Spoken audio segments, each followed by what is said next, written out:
I remember waking up a few mornings with like this massive headache, and I just couldn't place it to what was going on with me. And then I go see my family doctor. Then she goes, you know what you're suffering is not a headache, it's mild depression. You're in depression. You have to keep your ego aside when you're moving to a new country and be prepared to go back and start. If you're willing to be adventurous and you want to take that chance with your life, you want to get that experience under your belt, then come with an open mind. I was lucky. I had a doctor who openly told me what was going on, and I was lucky to have a husband who understood what was going on with me. I wasn't even thinking about business at that time, Priya. I was like, let me just see, whether even if I can achieve what I'm trying to think. People started walking in and started buying. And I realized within like 2, 3 weeks, whatever stock I had was gone.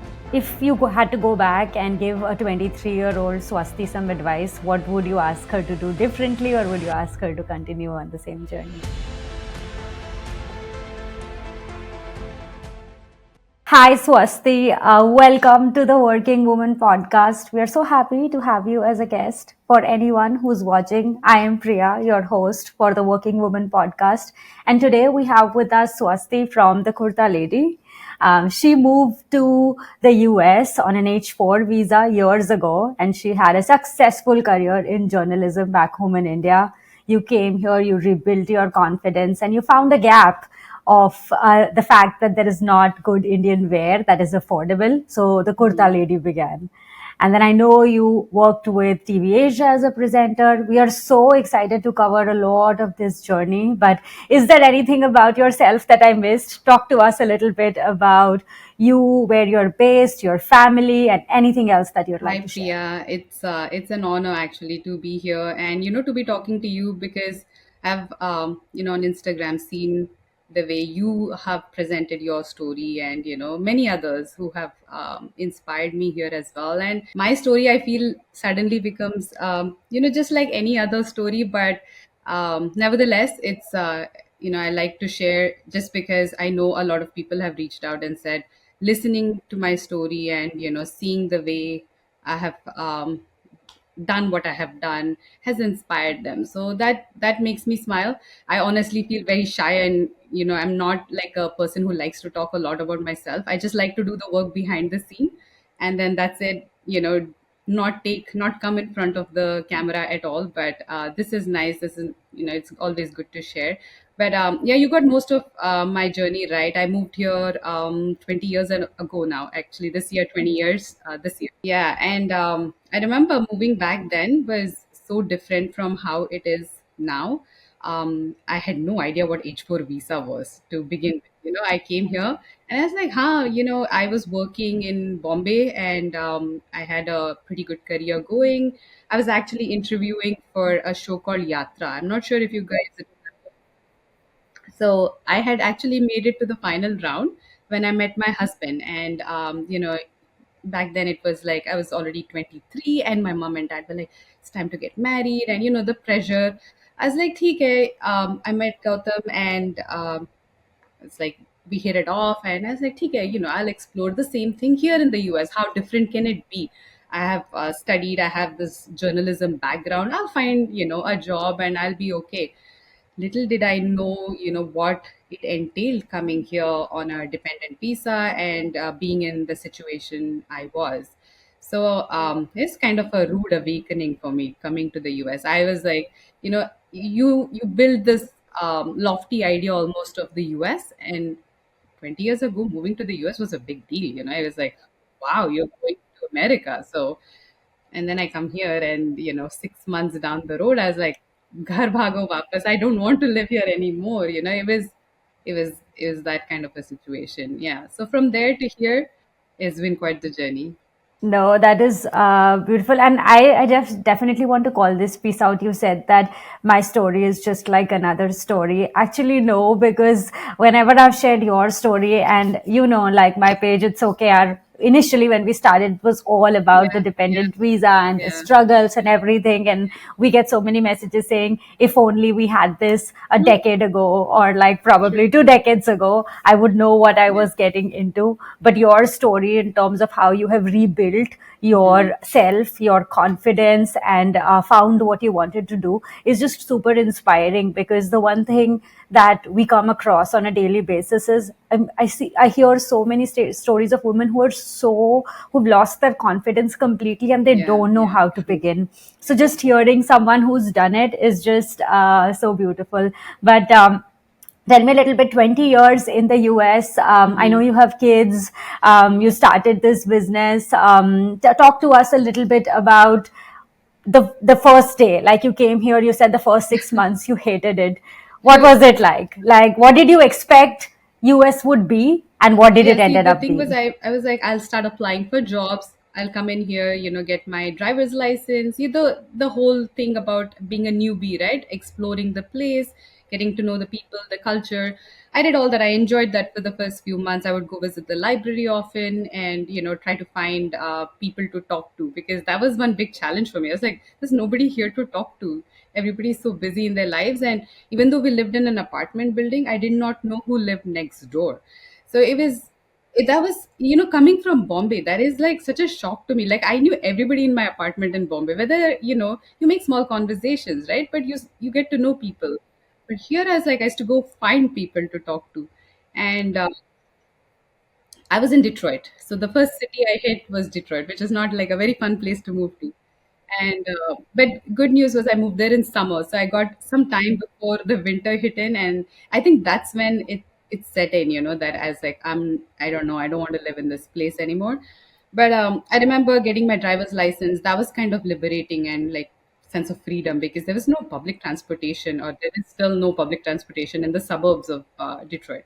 So I started driving. I kind of understood how to drive here first of all, and then I started looking for jobs. And that's when the reality sank in, that you're on H-4, you have a journalism background, you're not an engineer, you have no such skills that they're looking for, because there has to be a reason for them to sponsor your H-1B. So I realized, okay, this is not going to work out for me. Let's try internships. So I went and approached Detroit Public TV. Went, took my resume, dressed up, and I, go to downtown Detroit, which is a very scary place. And my husband's like, "Don't get out of the car until you reach that office."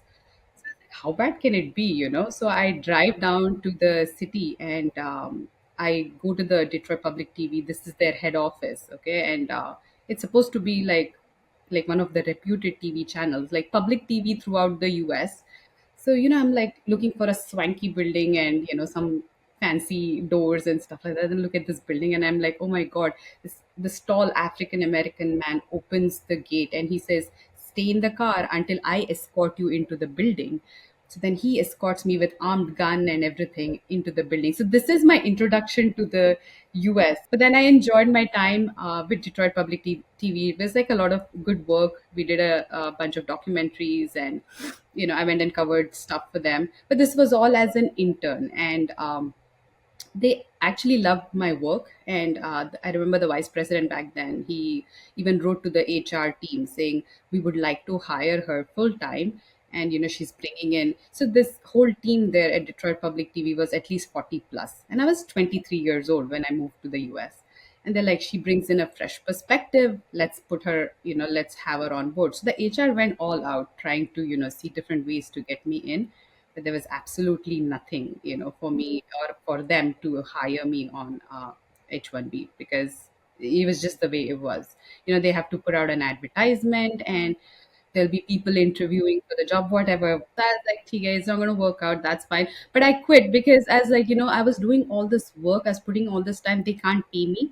And, I was like, I'm doing work for free, and I had to travel to this scary place every morning and go back. As like, okay, this is not happening. So that's when I was like, now what, and I remember telling my husband, this is all great, you having a career, everything, but I quit everything. I left my family, I left my career, I left my friends for what, and I want to go back. This is not going to happen, because I remember waking up a few mornings with like this massive headache, and I just couldn't place it to what was going on with me.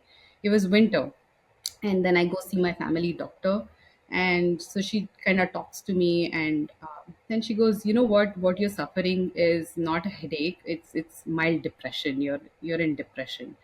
So I was shocked to hear that. I was like, what do you mean depression? Indians don't get depressed. We don't know what depression is. I'm like, that can't be true. She's like, no, I would like to speak with your husband. And, I'm like 24 here, and I'm like going, she's telling me I'm depressed. Do I talk to my parents, tell them that? Will they be upset about it? Will they be worried? And so then she talked to my husband. She said, if she doesn't get out of the house and, do what she wants to do, this is not good for her. This is not going good for her. So we were at this crossroads, almost. And I was like, let me just go back home. This is not happening. And then I remember during this time, we met a friend of my husband who had just recently moved to Canada. And he's like, I moved to Canada because my wife was in the same boat. And we both got our permanent residency within a year. And now she's able to work there. So why don't you guys pursue that route if going back to India is not for you? I was like, okay, let's try this. It sounded exciting, and we were across the border from Canada actually. Detroit and Canada share the border. So we applied, and with all our so that was like a credit system. You get points, and then you apply, and based on your points, we were one of those lucky ones. We got it in like less than 8 months. We got our permanent residency so quickly because of we qualified for most of the things. So I remember moving to Windsor, which is across the border from Detroit. That's the first town you hit in Canada.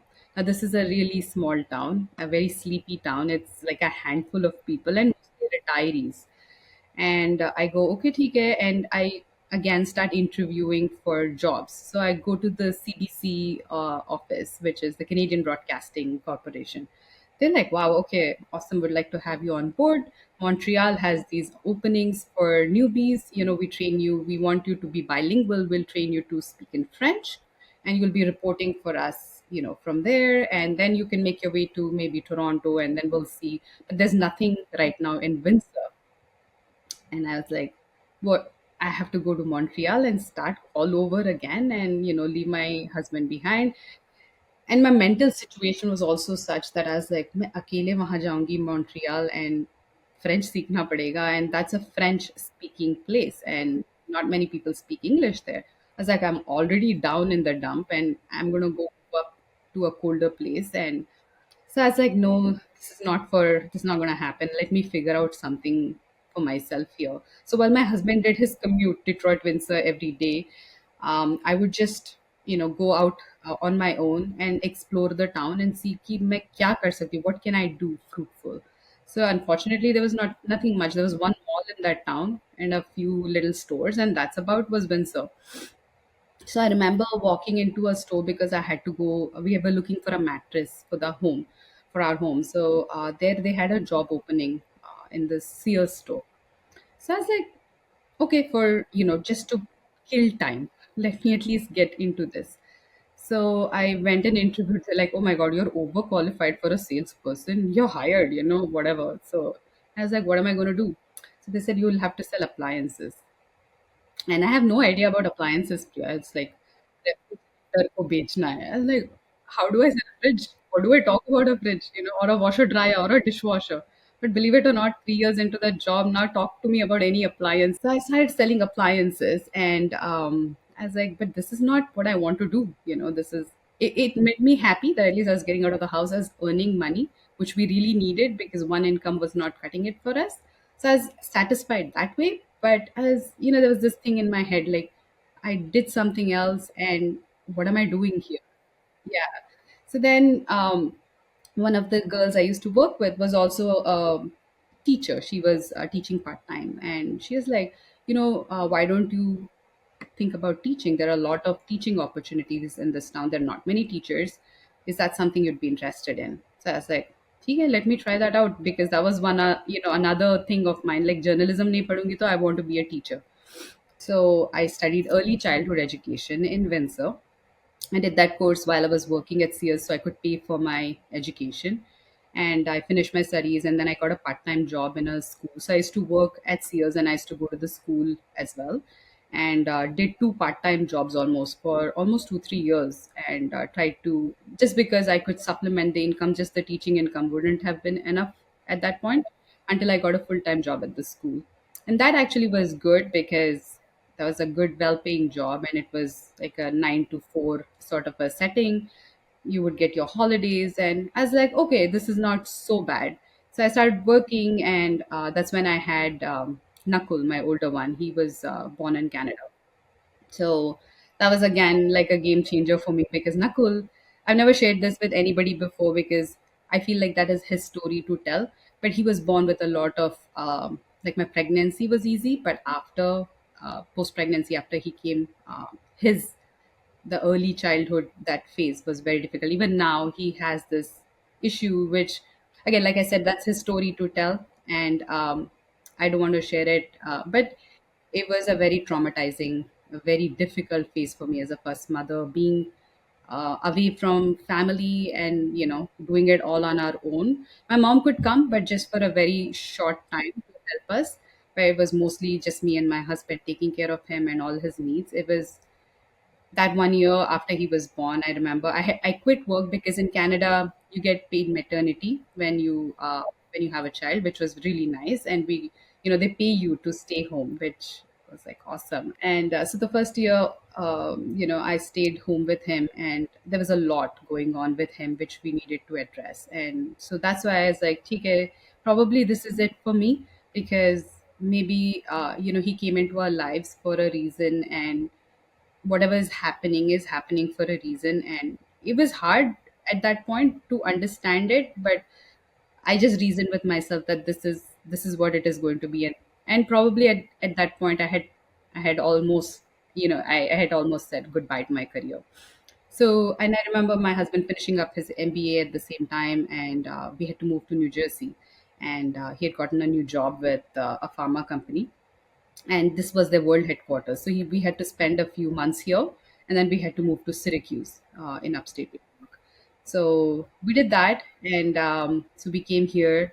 I didn't work. Nakul had turned 1, and I had stopped working completely. My whole life was just revolving around him and taking care of all his needs. And we didn't send him to any daycare because I was just very afraid with whatever was going on with him. I didn't want him to go to daycare. So New Jersey, I remember we were here for 10 months, and then we moved to Syracuse. That whole entire period, I was with him, and then we moved to Syracuse. Things were stabilizing a bit. I remember the Obama administration had come up with that H-4 EAD thing. I got my EAD at that time. I was super excited, but I was like, what would I do? What should I do? And again, back to that, it was like one big circle. I was like, where do I go? What should I do?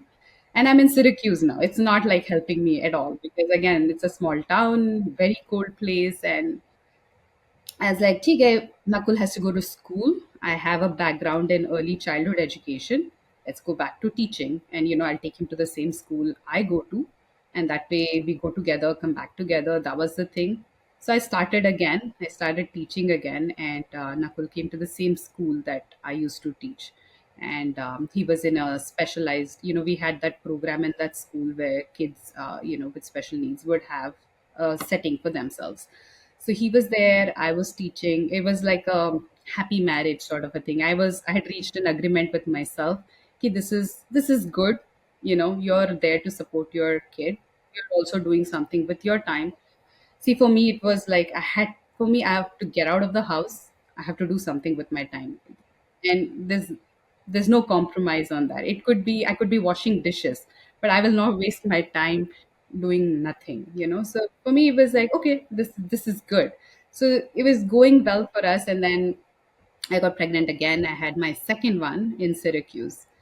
And I remember Anne came along. This one is like a normal, happy, chubby, cute little one that comes into our lives. And again, I take a break for a year and take care of him. It was a fun stage just to see a normal child grow up, with like no extra special needs, whatever. And it was a happy time for me because I just enjoyed that phase. Then I went back to teaching again because both the boys were in school at that time, and I went back to teaching. And that's when Gautam got his new opportunity back in New Jersey, and we had to come back here.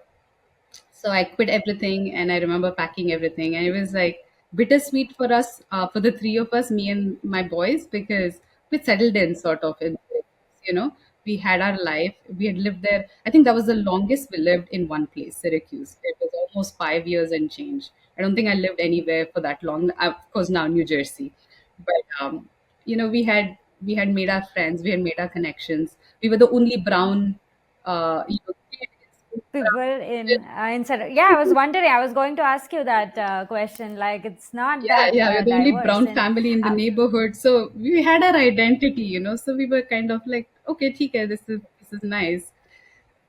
So before you moved, like before we continue with your journey about what happened when you moved to New Jersey, you spoke about a couple of things, right? People who are listening, we have this very rosy idea of moving abroad, that everything is beautiful, everything is perfect. I guess because of the internet, probably today people have a little more understanding, but I still know that there is this charm of moving abroad. And you shared what your journey was like, a career that you had back home, probably because you were 23, you were comfortable doing whatever it Hmm. needed at that point. Like, you were like, okay, let me try sales, let me try teaching, let Yeah. me try this. You just wanted to find yourself. um, Talk to us a little bit about women who are trying to do that at in their 30s.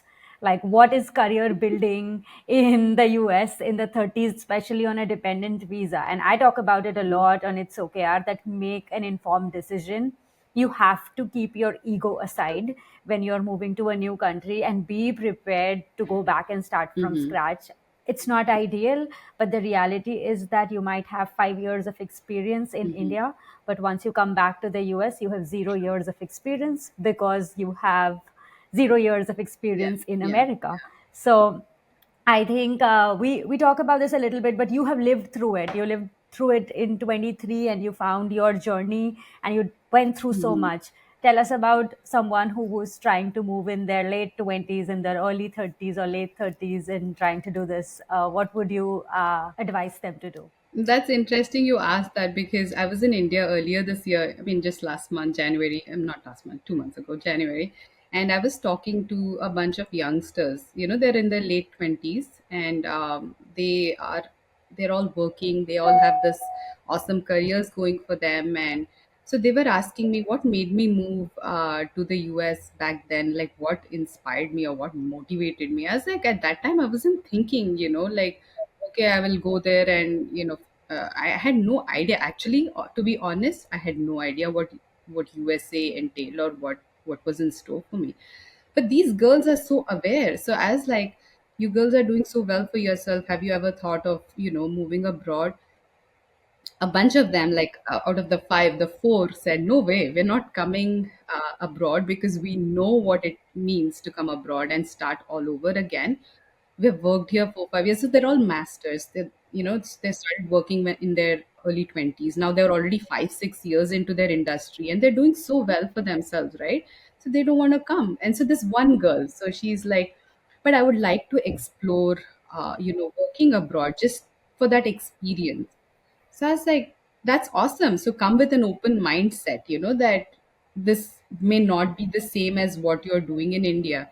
You, first of all, the whole idea of living here, forget the career part, just living here, doing your own thing. Are you guys okay with that? A lot of women go back.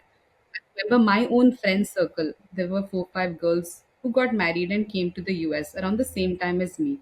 They lasted maybe a year, maybe two, because they were so pampered back home. You have somebody to cook for you, you have somebody to clean for you, you have somebody to iron your clothes, right? These are little things, and I know a lot of us can figure it out and do it. But it's not like, for some people it is not a little or a little thing anymore, like. So I was telling this girl, you have to prepare your own food, you will have to do the dishes, laundry, the whole 9 yards. You're doing everything on your own, plus you're working. So she was like, I mean, she was ready, she was up for the challenge. And all I was telling her was, come with a open mindset. Make sure that you don't have any set expectations in mind, ki I'm a manager here, so I will be a manager there. Yeah. So if you're willing to do that, take that risk, I'm sure you'll be very successful because, coming here opens up your opportunities even more. I mean, not like India is not the place to be. I was like, India is great. Right now, India is a great place to be right now. It's great in India right now, but if you're willing to be adventurous and you want to take that chance with your life, you want to get that experience under your belt, then come with an open mind. Don't be stuck and don't be like firm that, nay, this is exactly what I want. Just, yeah, that's what I would say. Like, come with an open mind, and then things will fall in place, and be open to things. So open to experiencing new cultures and the whole new environment and everything. But if you're not that kind, I would say, yeah, just be, where you are. It's a good place. So Everything you said, right? Like India is growing so much, so people have the choice to make a more informed decision versus, I would say, like true, 10, 20 true. years ago when it was like moving abroad was the only way you had Hmm. opportunity, or at least that's how it was pursued. But today, anyone who's moving, I definitely tell them know about your visa, understand whether you will be able to work or not work, Yeah, have that open yeah, mind, like you said, be open to taking a step back and figuring it out true. all over again. Like it really needs that work, and make an informed decision Yeah, about where you're moving, because you mentioned that, right? You ended up moving to Detroit, and then you were in Windsor. Like it yeah, matters a lot where you end up yeah. moving in America or anywhere abroad. Like Hmm. a big city might still be very much more familiar and can not make you Yeah, feel that yeah. lonely. But I think if you are in a small town or a suburb in America, which is not talked about in the Hmm. movies or anything that you watch, it can Yeah, get very yeah, isolating. There is not much to do. You won't see anyone for yeah. like True, hours if you like true. start driving. And you have to learn how to be independent, right? My mom always tells me, like, come back. Why are you doing all this work? Like, you had so everything figured out here. And I think it's a Yeah, life choice that one needs to make. If you like that comfort and convenience, then yeah, that's not yeah. going to be available here for a long time. So I think just knowing that is so important. But coming back to your journey, now you've moved to Hmm. New Jersey. So what happens? Like you were teaching. Do you go back to teaching? Tell me. Yeah, I Continue with your mean, story. before I continue, one more thing was, Priya, that information is at your fingertips now. So make use of that information, and like you said, make that informed decision. That's the key here because you can read up, you know what it is now, and you can talk to people and figure out what it is, and then make that decision whether you want to move here. It's definitely not easy leaving everything behind and coming here. That itself is a huge challenge. But anyways, yeah, coming back to so we moved to New Jersey as a family. We are looking for homes and stuff. Again, I've taken a little pause in my career just to figure out, like, have the boys settle down. And Nakul was in, had to go to school. He was in second grade when we moved, so made sure he's all settled. And I was still like a preschooler, so I wasn't so worried about him, but Nakul was my main concern, so I had him settle down. And then I remember looking for daycares for Anay. And we go to this Montessori. So my training is in Montessori education, and so my early childhood education is a Montessori based training. So we go to this Montessori school to check it out for Anay, and it's a brand new school, and they're looking for teachers as well. So I was like, all right, so, might as well start working here while Anay can go to school too, because I don't know if you don't have kids, right? So you don't know what daycare costs are. It's ridiculous in New Jersey. So in Syracuse, it wasn't so bad. It was affordable. You come here and everything's like two times or three times price, right? So I was like, oh my God. So if I would teach, that meant, I would get 50% off the tuition for Ane. So I was like, great, okay. So I applied for a job. I got a job in the same Montessori school that he started going to. So he would go to school, I would work. It was again, an happy arrangement for us because I would be back home by the time Nakul would come back from school. So everything, was kind of all set. So I was like, okay, this is going well. And I remember after coming here. So I've lived in all these cold places, no desi crowd, nothing. I come here and I go to Walmart for shopping. I go somewhere else for shopping. Everywhere there are just desis and Gujarati aunties greeting you from saying hello in the cashier desk to welcoming you into Walmart. I'm going, oh my God, where have I come? It's like mini India, right? New Jersey feels like home to me. I don't miss India at all. Like my mom says, you want to take sweets? You want to take namkeen? I'm like, no, it's all available here.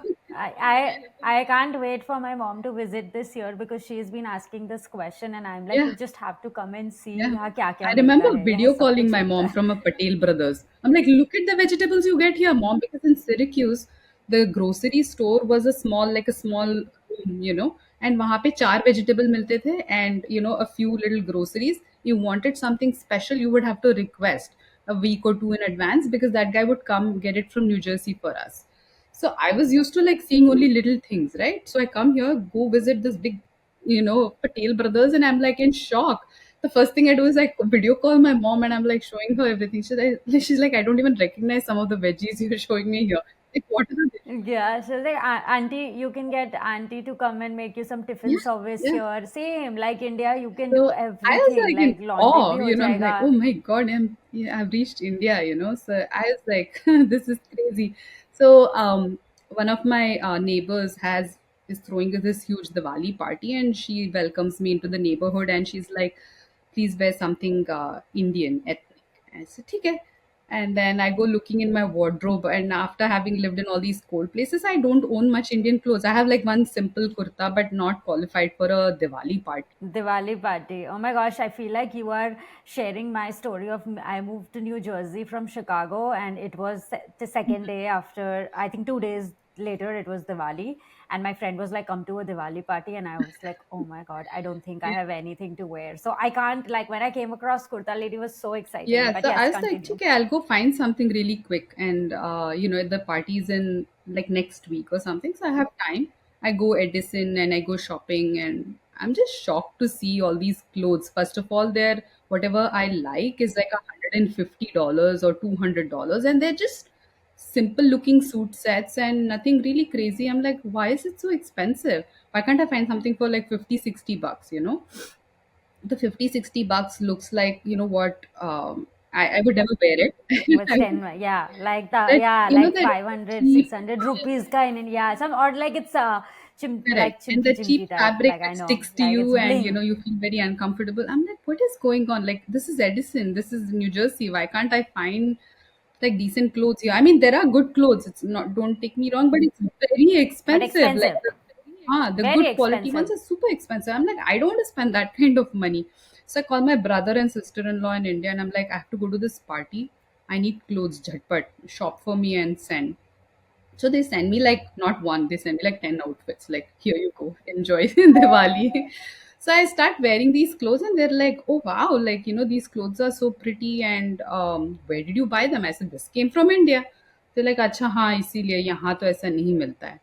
So that's when I was like, wait a minute, why can't I do what I just did? Sell these clothes here. So I'm like, that was like my eureka moment. I was like, let me try this out. So at that time, were you still Yeah, teaching? yeah, yeah. I was still teaching. I was still teaching. And I remember telling my brother, listen, I went shopping, and that's why I asked you to do this for me. And I see that there is nothing affordable and nice over here, something that I would like to wear. I don't I At that point I didn't think about all the other women probably in the same boat as me. I was like, I can't find decent clothes, and when I wore what you guys shop for me, everybody liked it. So he's like, tell me what you want to do. So he was like my support system back home. He still is, because he's back home in India. He coordinates everything for me for the Kurta Lady. My parents are in Bangalore. My brother's also in Bangalore, but they help me out with this. Is like a family owned business, Priya. So it's like everybody pitches in, including my kiddos, right?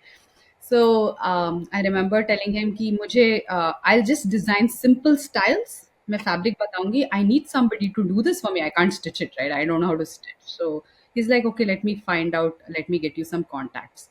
So we started with this lady in Bombay. She's Andheri based. She's also a small businesswoman, and she would supply to all these Shoppers Stop, West Side, simple cotton kurte. वो wholesale में बना के उनको वो design करते हैं, she makes it for them and she sales it. So I said, ठीक है, do the same for me. I will give you my ideas. You just make it for me. All she wanted was like I had to order it in a good quantity. I said, ठीक है, whatever you're selling for those guys, उसी में कपड़े निकाल के you just, so I tried to, because I did not know where I was going with this. This was just an idea. So I was like, let me try. So I wasn't even thinking about business at that time, Priya. I was like, let me just see, whether even if I can achieve what I'm trying to think, let me at least see if this will go anywhere. So I remember excitedly drawing some random sketches and looking at color options and trends that were going on in India. And with her help, of course, the lady in Bombay, we came up with some 10, 12 basic designs. And I said, I want simple kurtas, nothing crazy. I want to sell them at a $20 price point. So work it out for me. So we did our research. She picked out fabric for me. My brother coordinated everything else. We had no label also. We had no Kurta Lady, nothing. So it just came to me, and I said, "Okay, let's start this." And I just cleared out my front room, which is like your living. Cleared it all out. Put some racks in there. I remember just having one rack and 12 kurtas, and excitedly I put it out in all my WhatsApp groups to all my friends and यहाँ के जो the suburban group here, and people started walking in and started buying, and I realized within like 2 3 weeks whatever stock I had was gone. So I was like, oh wow, okay, so this can be something that I can work on. So all I did in those initial phases was work on 10, 12 designs and just replenish them. I did not think beyond that because I was like, this is going good. School ka kaam ja raha hai, ye ho raha hai. This is great. I'm like being creative. I'm using my time productively. I was very excited. And I opened a Facebook page for myself. That was the very first page. That's where I started selling it. Still, I haven't changed the name to Kurta Lady. It was called Indian Designer Kurtas by Svasti. It's so cheesy. I look at it and I go, "Chi kya naam?" So I was like, "ठीक है यार, it's okay." I still have kept that page going. I still post on it. I've linked my Instagram to that page. Because that was my first page. I don't want to change it, and so I would post there. People would call me because I had no other website or any other way to purchase. I remember all my old clients who are still with me. They would just call me and say, "Ki, we like this color, this size. Just ship it to us." And so this is how very small beginnings, and I started it off. And then while at this school, another Desi teacher, she goes, TV Asia ke auditorium mein, there's a event happening. Bring your stuff, $20 ka maal hai yaar, sab kharidenge. You have like some really amazing stuff and you'll, get a name for yourself and all Desi public out there. So I said, okay. So we take all our things and I go. I remember my mom was there with me. She was visiting us and we take everything. I'm super excited. I set up a stall. I sold nothing that day, Priya. I sold not even one kurta that day. I was so disappointed. But what happened that day was when I was sitting there disappointed, looking at my stuff and going, Kya kiya? Why did I even bother coming here?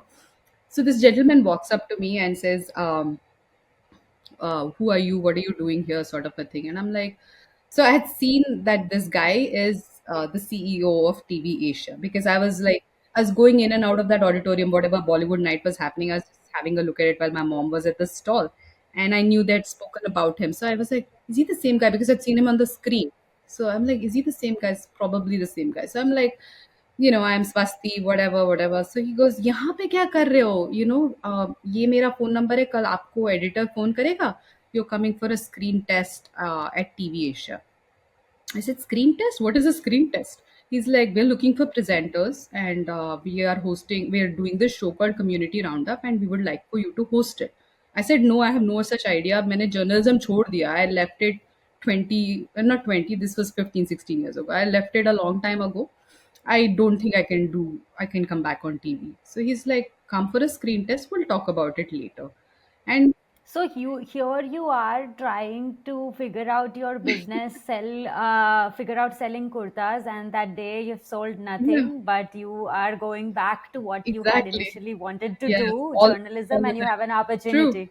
So Okay. yeah, so next day promptly his editor calls me. He says, today at 4 p.m. we have a screen test for you. So just come dressed and we'll do whatever your screen test. I said, okay.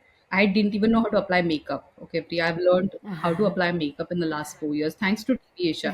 Yeah, YouTube. a Right. lot of my confidence actually comes from going back to TV Asia. I think I owe it to Mr. Shah for that because he pushed me literally, And so I come to the screen test and I'm like, no makeup on, and there's this all these lights on me. I'm thinking, I look fantastic, So I go, and then And you see yourself on the screen, and then you're going, oh my god, every pore is yeah. I'm like, enlarged. what are all those things on my face? Like, so then he talks to me on the side. He says, "Makeup nahi lagaya." I said, "I did not know I had to put makeup on." So he's like, "Never mind. Just go and speak." So they asked me to just talk something about selling kurtas or something like that. I remember, and says spoke for a few minutes. They're like, she didn't even flinch her eyes. She was so comfortable. She spoke. You get the job. I'm like, oh, okay. I wasn't looking for a job. I But, was I think the best opportunities come to you when you are not looking. I think when you're like truly looking and want something, I know बोलते हैं ऐसा कि universe वो सब yeah, कुछ करती है to get you what you truly yeah, desire, but it does it at its own time when it that is thinks so that it's true. right for you Yeah, now. that is so Like true. It's always the case, right? When you want it, it will never come to you. But when you're least expecting it, it just walks in, and it's so easy, just like that. It's like, so I come home and I tell my husband this, and he goes, "What?" I'm like, "Yeah, they want me to present the show and they want me to report for them." So he goes, "What about your teaching job?" I'm like, "Well, I guess I'm going to quit it because I was done changing diapers and teaching kids how to go potty, and I was like, I'm done. This is what I've wanted to do all my life, and finally it's like coming around a full circle." So I was so excited. So I gave notice to my job, and then I started this. I learned how to put makeup on for the first time, and I did a really shoddy job of it, and then I remember going to one of those beauty stores, Ulta, whatever, and I went to one of the girls and I said, listen, I don't know how to put makeup on. I need makeup, and I'm going on camera, so help me buy the right stuff and teach me how to do it too. So this girl actually really, sat me down and taught me the A to Z of makeup, at least the basics. So that's how I began, and started reporting for them, and started hosting a show called Community Roundup. So I'd come on air every day. It's a 30-minute show that basically speaks about the South Asian community here in the US and what's happening within the community. So it was a really nice show, and I remember meeting a lot of interesting people thanks to that show, and interviewing so many people for that show. And it was a very fulfilling and fun time for me. Working with TV Asia those 3 4 years, and then I remember on the side Kurta Lady is picking up. The kurta business was still going strong, as in I was still doing my 10 12 kurtas, selling it out, bringing in new. We were still doing that on the side.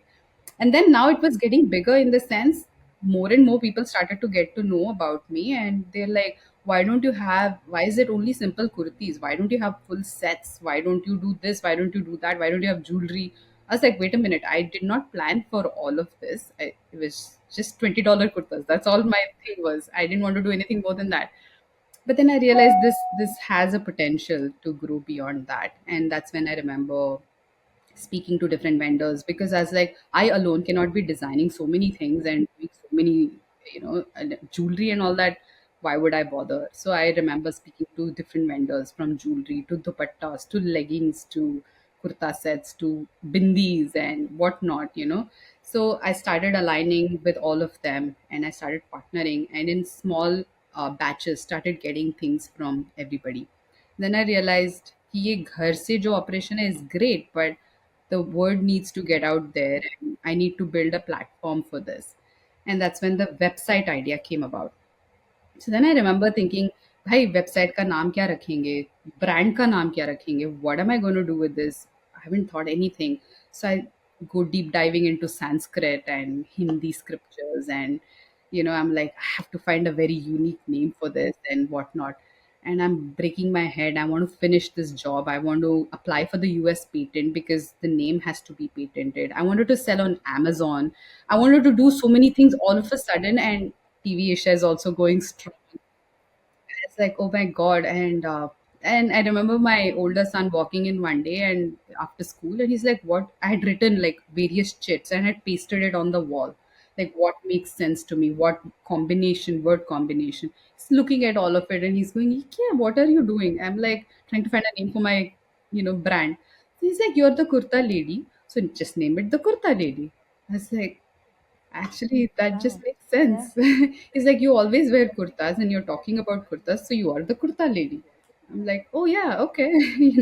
So I just, And it's such a great recall value, to be honest. Such a great recall and I value. have to thank him for that. I'm like, and then I just floated the name around with my friends and my family. They all loved it. They're like, "Simple hai, gives the message what exactly you're doing, do it, like keep it." And that's how the Kurta Lady label was born, and the website came about, and we started adding all these designs on the website. And then I remember one of my long time customer, and she comes to me and she says, "You have everything, but you don't have variety, you don't have depth in your website. Don't take me wrong, but I'm a well wisher, and I think you lack the depth." I had 25 designs. Okay, from 12 I had graduated to 25, maybe 26 designs. So I realized women like variety and designs. And so we started growing this slowly on the side. And I remember TV Asia was also getting like really hectic. They wanted me to start working on their social media pages, and I actually worked on their social media page and brought them from like 100, 200 followers to some 30,000 something followers. And it was just us burning candles at both ends at that time. And I remember suffering in my health. My health took like a deep dive, and I was like, "Oh my god, what am I doing with myself?" And that was my wake up call. My health taking that turn. And I remember thinking to myself, "I love the TV Asia career, but this is what is more exciting." Yeah. So, Yeah. finally quit TV Asia in I think 2021. No, 2020. Oh, so very Yeah, recently. 2022 That's summer. not that. 2022 summer. I quit. Swasti, South Asians and mental health is not something that is often talked about. And this episode with you is not going to be complete if we don't address on the fact that you were detected with mild depression. You took steps to overcome it. Talk to us about that journey, because a lot of women who end up moving here are sometimes afraid to seek help or are not even sure what's going on with them, like same as you, like it started with a light headache, you didn't know what was happening, and then you overcome that. So talk to us how all of that Yeah, happened. I remember that phase was not a very fun phase, but I was lucky. This doctor who I went to, she was really open about it, and she did not say I mean, she was of the fact that let's talk about it. Let's not. It's nothing that you need to be worried about, and it's nothing that doesn't happen to anybody. And she made my husband aware of it, and I was grateful that my husband understood what I was going through. And he was actually a huge source of strength at that time, and he almost helped me overcome that. Of course, I was on medication. I had to go see the doctor, speak to her, because they were worried about my mental health. What am I not completely talking about, what is actually going through in my head. But I realized that if I don't speak and if I don't come out of it, it's going to be really difficult even for me. So I'm glad that I accepted what was going on with me. And the people around me, like my husband and my doctor, were so helpful. And I think most of it is credits to them that I could overcome this. And also the fact that this new Canadian opportunity that had presented itself, I knew if we move there and if we move away from this setting, probably good things will come about, and things will change for me. So that was the huge motivation for me, that I'll be moving out of here, I'll be doing something productive and positive with my life. And that was the inspiration, or that was the motivation for me to get out of that rut, that phase. And I'm glad I could recognize it, I could speak about it openly with the doctor, with my husband. And and that probably helped me a lot. You've done so much and you've seen this whole journey.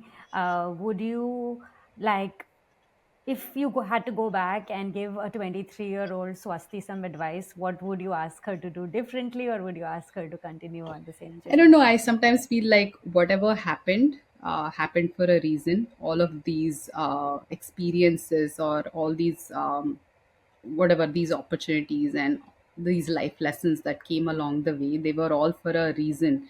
And I don't know what I would say to my 23-year-old self. Maybe not move to the States and, probably have stayed back in India and pursued my career. Maybe I would have been a successful travel journalist, been with Yatra or some other channel, and done something well for myself. But again, when on the hindsight, when I look back, I feel like this journey and all of that came with it was for a reason. There was a reason why I had to go through what I had to go through, and it's what makes me what I am today, and I'm grateful for it. I have some bitter moments. I'm not like, not going to say, oh yeah, it was all, it's all good in the end. Of course, I'm extremely bitter about certain things that happened to me, and I always go back thinking, why me? I've also matured from that phase and said, okay, that those experiences shape me today and give me the strength, mostly the strength. That's what I take away from all of it. It's made me a stronger person. What would you tell someone who's feeling why me when the whole world is falling That apart is for such them? a hard place to be. And I honestly, the only thing I can think, or that helped me, was talking to myself, and saying that this is a phase. All of us will go through that why me, or why did this happen to me, and phase in our lives. It may not be now, it may be even when you're 30 or you're 40, and things could happen, careers could change, anything could happen at any time. Everything could be going well for you in your 20s, and things could change for you later. But when that stage comes about, just know that it is temporary. And if you can talk to yourself and talk about getting out of it, in a positive way. And I'm sure all of us have our circle of friends and relatives who we can confide in, and if we can work it out, I feel like you talk about it and you work it out, you will overcome it. The why me is, it's definitely never easy. It's hard when you are in that position. It's extremely hard. I mean, at the end of the day, one has to first accept it, give yourself some grace and time, and find the people or community who is actually going to help you work through True. that, because it just feels like the whole world is Yeah. coming apart. And I've personally been in some of those stages, and I'm like, I don't think I will be coming out Yeah. of this. Yeah. But in hindsight, I was like, that happened for a good reason, and that has helped my perspective so True. much more. So I don't know, Swasti, I feel like I can continue talking to you for hours and we would still not cover everything, and we touched upon so many things. But just want to end it on a little bit of a light note and do a little rapid fire so that people get to know a little bit Sure. about you. So coffee or Coffee. tea? Oh, fame or money? It's a difficult one. Fame, I guess. Oh, okay. And the most important thing in your life? Does sleep count? Because I like to sleep. Uh, the the most important person in your Husband, life? my husband. Mountains or beaches? Both. I can't live without either Oh, or. I like, yeah. either. Oh, you're like Yeah. me that way. Then I Yeah. can't choose. It's difficult. Name your favorite movie. Sound of Music.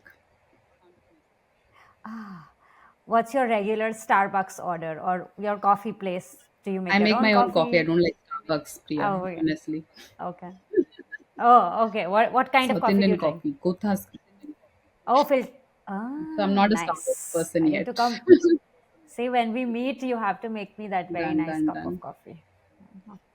What is your favorite book or TV show or movie? I read Movie a you lot of mentioned. books, so Okay, I don't know which one's a favorite. But recently, I read Michelle Obama's The Becoming, and I really liked, or enjoyed reading that book. that's a Yeah. good one.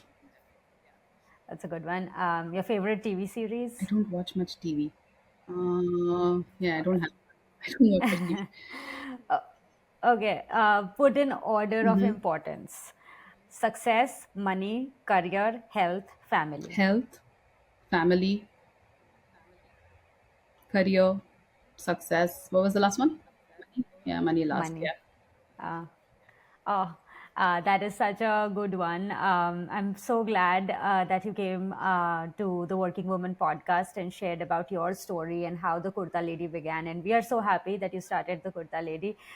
Anyone who wants to find the Kurta Lady or buy the Kurta Lady, where should they come find My you? Tell website, us. it's thekurtalady.com. That's the best way to shop my stuff right now, yeah. But if you're in New Jersey, you're welcome to stop by. I have a little boutique at home, and you can come talk to me, try the clothes on, and yeah. Ah, I need to come visit you because I'm so petite that sometimes I wonder that all these clothes are going to look really big on me, and I don't know. Like If now I I have have clothes for so everybody. yeah. So that's my thing. I have clothes for Oh, everybody. so we need to do that. And for anyone else, Swasti mentioned, yes, you can shop on her website, but please go check out her Instagram. She is so good and in posting her stories, her behind the scenes. She shares so much content. I remember you sharing your trip of when you took the boys to Iceland, how when you are traveling to India, your kids help out with the Oh yeah. inventory and shopping. It's just so interesting. If you're looking to start your own small business and you're going through something, she's a wonderful person to follow. So please check her page out, go visit, buy some kurtas from the US that are actually stylish and look good. So thank you, Swasti, for coming, sharing your journey, talking about so many things. We're so, so happy to Thank you, have you. Priya. This was awesome. This was fun. Thank you so much.